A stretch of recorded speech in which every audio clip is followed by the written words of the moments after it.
Lao Tzu puts it in this way: the great Tao flows everywhere, both to the left and to the right. It loves and nourishes all things, but does not lord it over them. And when merits are accomplished, it lays no claim to them. The more, therefore, you relinquish power, trust others, the more powerful you become, but in such a way that instead of having to lie awake nights controlling everything, you do it beautifully by trusting the job to everyone else.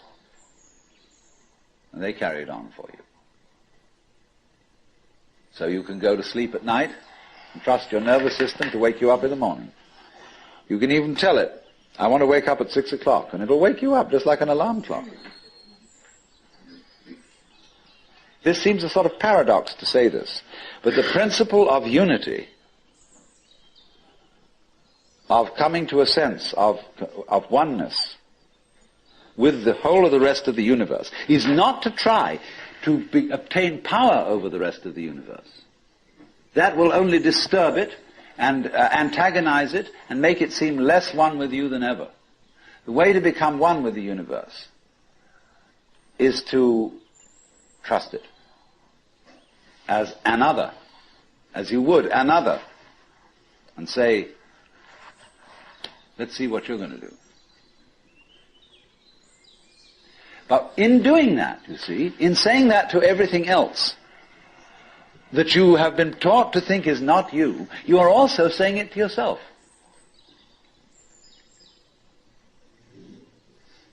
Because finally, as I pointed out, you do not know where your decisions come from. They pop up like hiccups. And when you make a decision, people have a great deal of anxiety about making decisions. There's this guy farmer, who ordered a help man to come in, and found he was an extraordinarily efficient worker, because the first day he put him on sawing logs.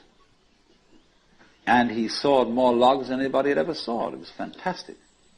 But it was all done in one day. So the next day he put him on to mending fences. And there were all kinds of broken fences around the farm, and in one day he had the whole thing done. So he thought, what am I going to do with this guy? So he took him down into a basement and said, look, here are all the potatoes that have come in from this harvest. And I want you to sort them into 3 groups. Those that we sell, those that we use for seeding, and those that we throw away.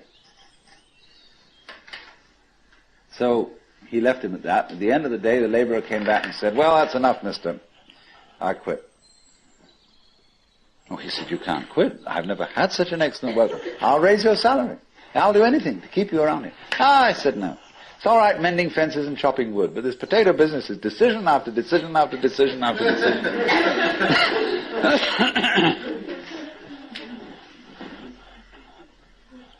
So when we decide, we're always worrying, did I think this over long enough? Did I take enough data into consideration?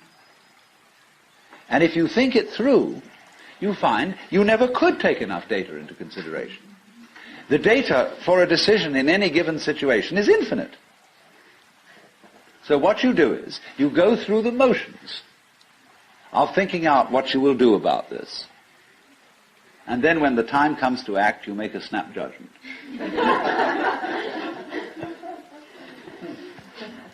I mean, I'm speaking a little extremely, making some fun of it and so on, because after all, we do occasionally get the vague outlines of things and make a right decision on rational grounds. But we fortunately forget the variables that could have interfered with this coming out right. It's amazing how often it works. But warriors are people who think of all the variables beyond their control and what might happen. So then when you make a decision, And it works out all right. I think very little of it has much to do with your conscious intent and control. But somehow or other, you are able to decide and control things more harmoniously if you delegate authority. That's why very great businessmen are those who can delegate authority.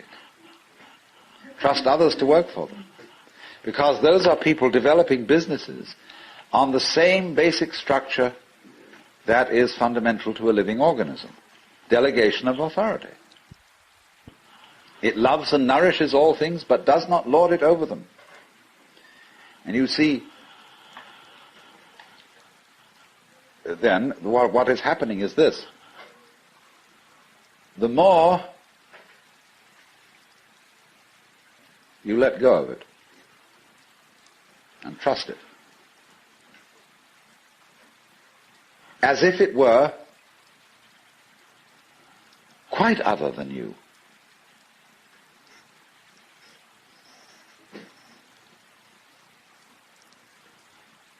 the more you realize the inseparable identity of self and other.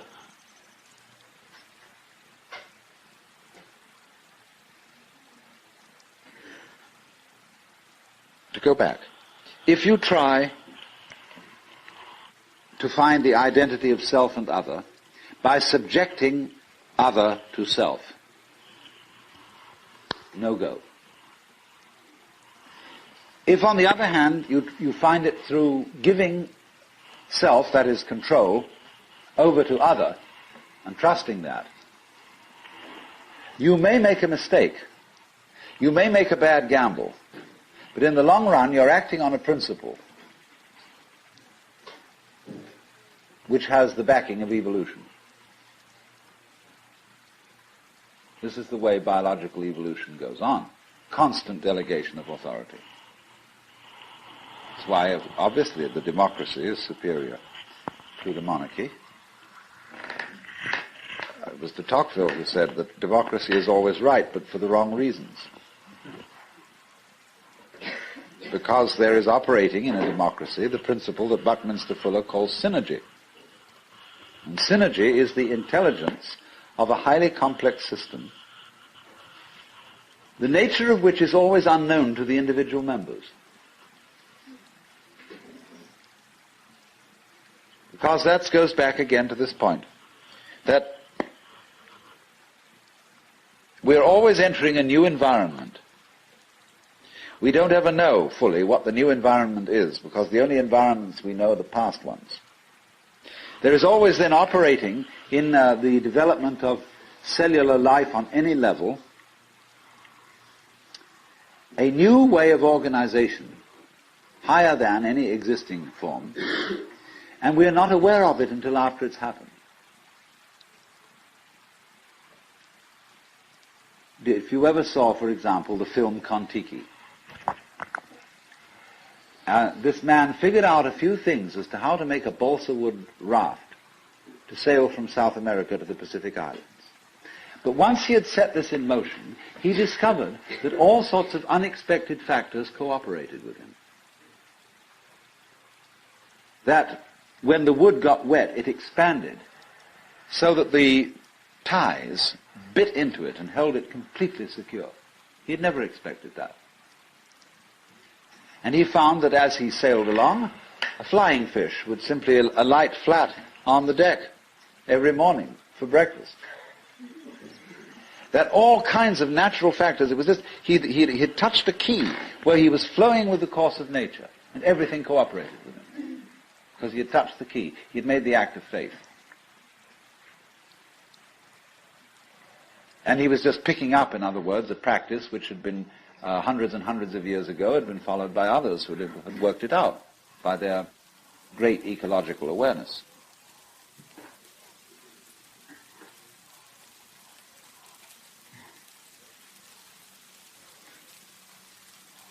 So we do come out of this way of thinking to something which has, I would say, the most enormously creative and revolutionary social consequences.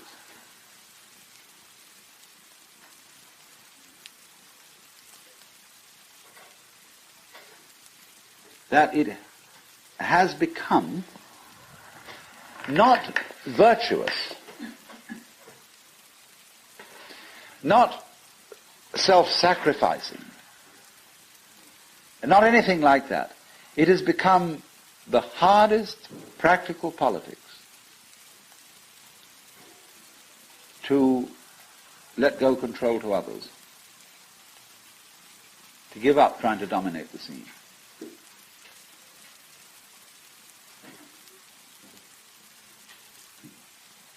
Also, in a parallel way, it has become at this time in our history very much hard practical politics.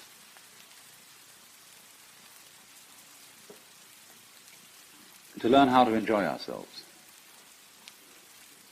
You can go to the Protestant people with their Protestant ethic who are against this kind of thing, and now say to them with great glee, it is your solemn duty to learn how to enjoy yourself. Why? Because in an age of leisure, people have really got to know how to enjoy themselves. Because if they don't, they'll smash the whole future of the human race.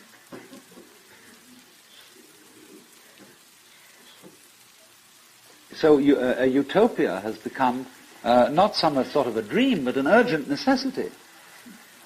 We can't do without it. Because if we try to do without it, what's going to happen is that we are going to terminate our race in a mutual massacre of scapegoats.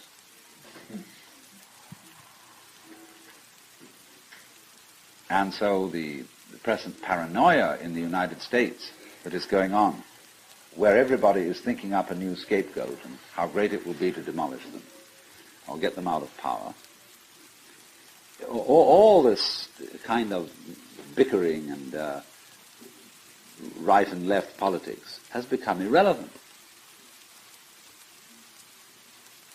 Because we now have the opportunity of trusting our own intelligence, our own technology,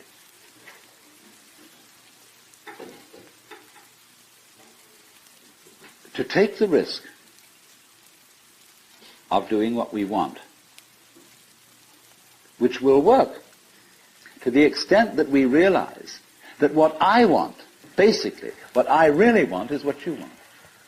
And I don't know what you want.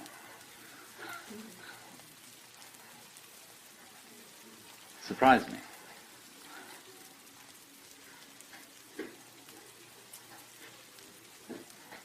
But that's the kinship between I and thou. So when I ask, I go right down to the question, should be started with, what do I want? The answer is, I don't know. When Bodhidharma was asked, who are you? Which is another form of the same question. He said, I don't know. Planting flowers to which the butterflies come. Bodhidharma says, I know not. I don't know what I want. Well, when you don't know what you want, you've reached the state of desirelessness.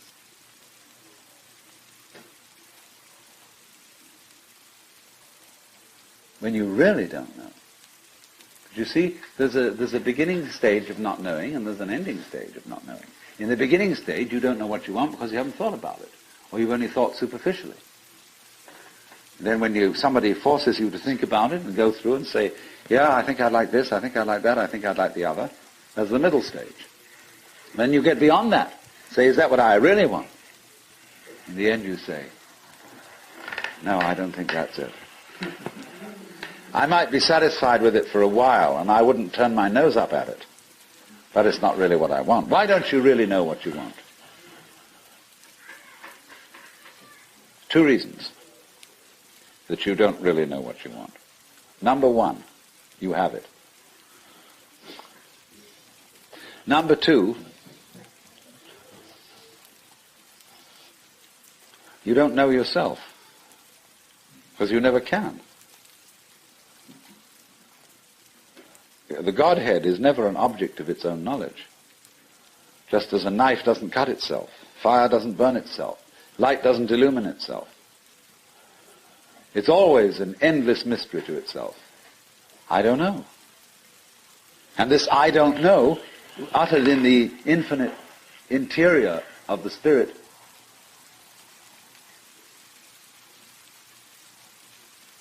this I don't know is the same thing as I love, I let go, I don't try to force or control. It's the same thing as humility.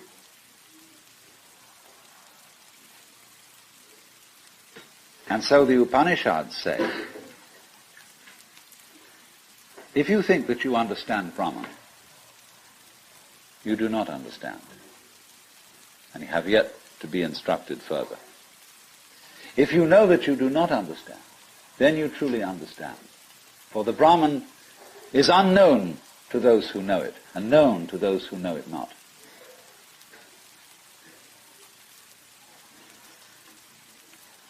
And the principle is that any time you, as it were, voluntarily let up control, in other words, cease to cling to yourself, you have an access of power.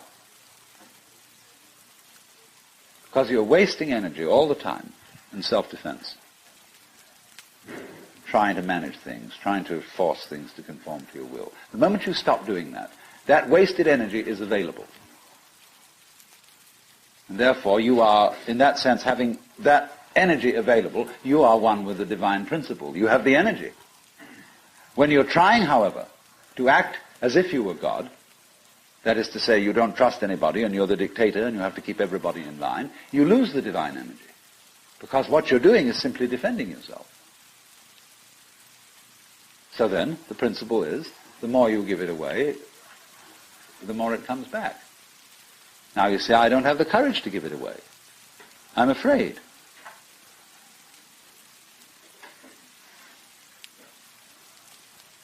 And you can only overcome that by realizing you better give it away because there's no way of holding on to it.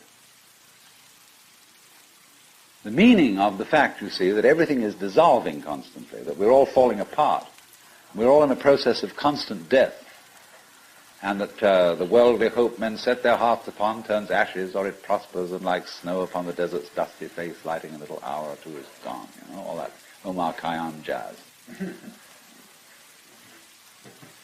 You know, the cloud-capped towers, the gorgeous palaces, the great globe itself, I, all which it inherits, shall dissolve, and like this insubstantial pageant faded, leave not a rack behind.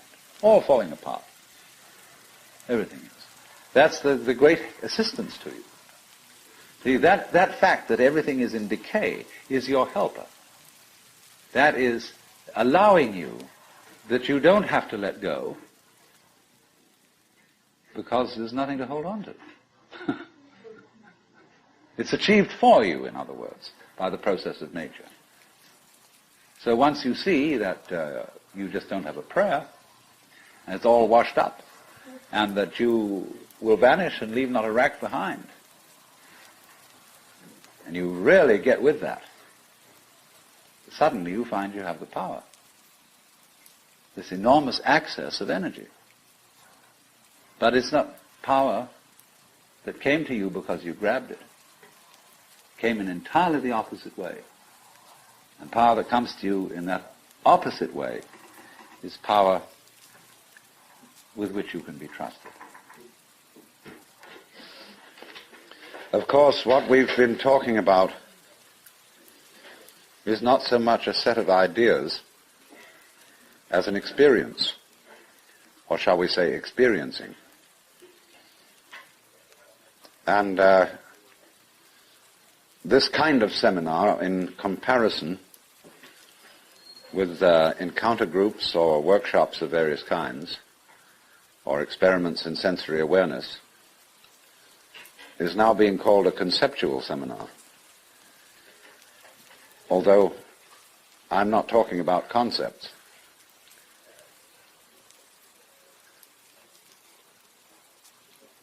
But the crucial question arises that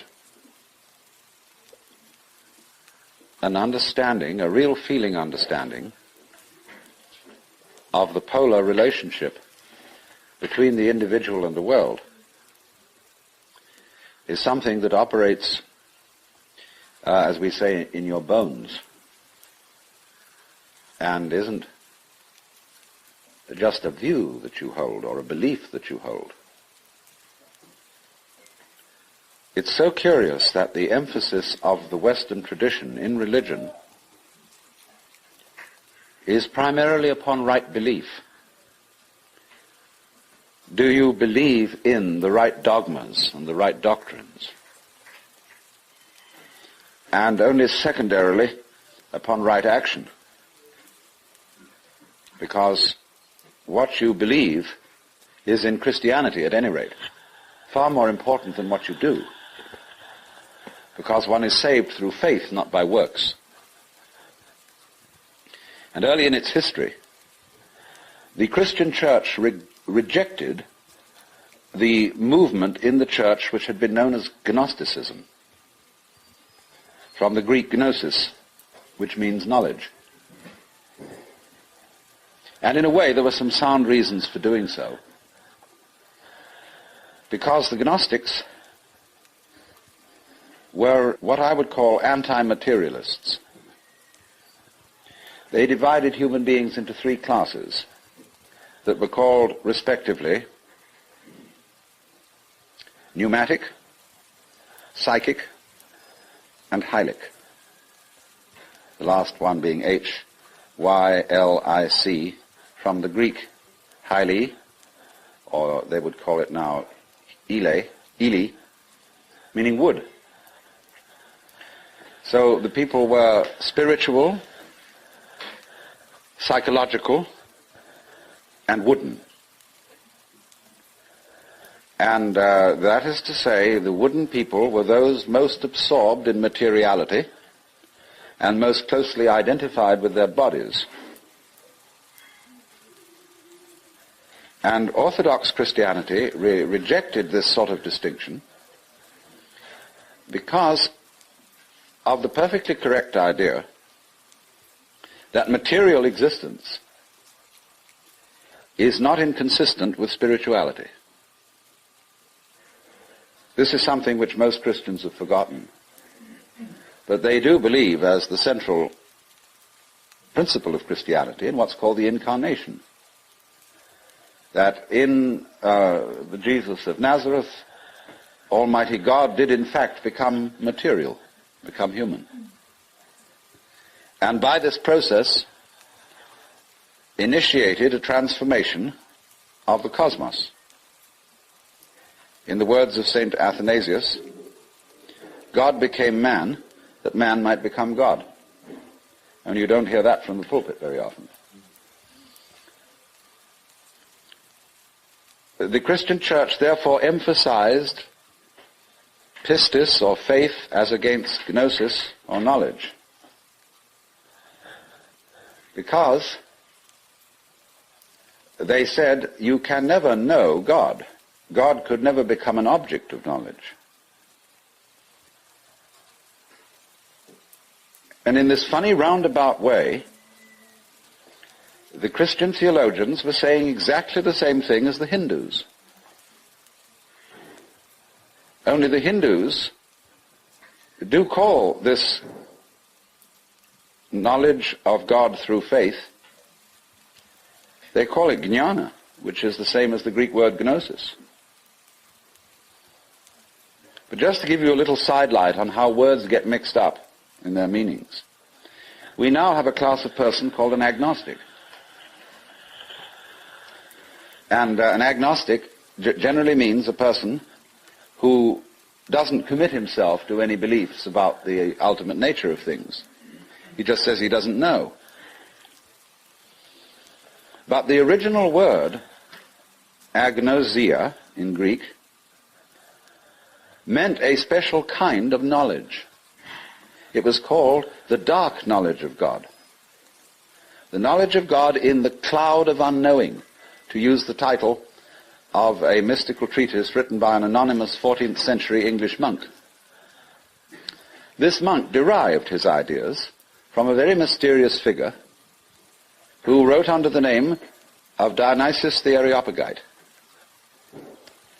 Dionysius was a 5th or 6th century Syrian monk who had learned his mysticism from Porphyry, who got it from Plotinus, who was a Neoplatonist, and who probably got a great deal of stimulation from the intellectual world of Alexandria.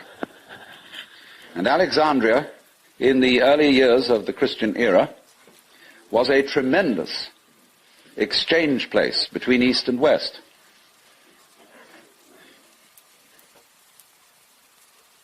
Well, now going back to this strange monk, Dionysius, it was he who first put around the idea in Christian circles that there was such a thing of the knowledge as the knowledge of God by faith, by agnosia, really, by unknowing. And he, in a book which he wrote, very short book called the Theologia Mystica, he wrote a treatise on the higher knowledge of God, which might be quoted directly from the Upanishads in certain parts of it. The last section of it reads like the Mandukya Upanishad, because it's a series of negations.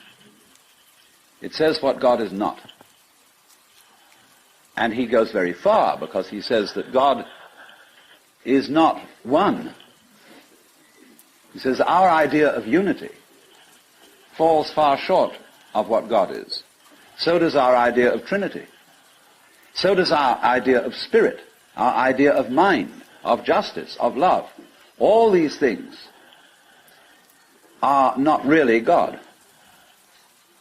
And he says in another place, if anybody, having seen God, understood what he had seen, what he would have seen would not have been God, but some creature of God, less than God, some sort of angel or something like that. It's perfectly amazing to consider the influence that this man had. For writing under the name of Dionysius the Areopagite, he became identified, you see, with St. Paul's first convert in Athens.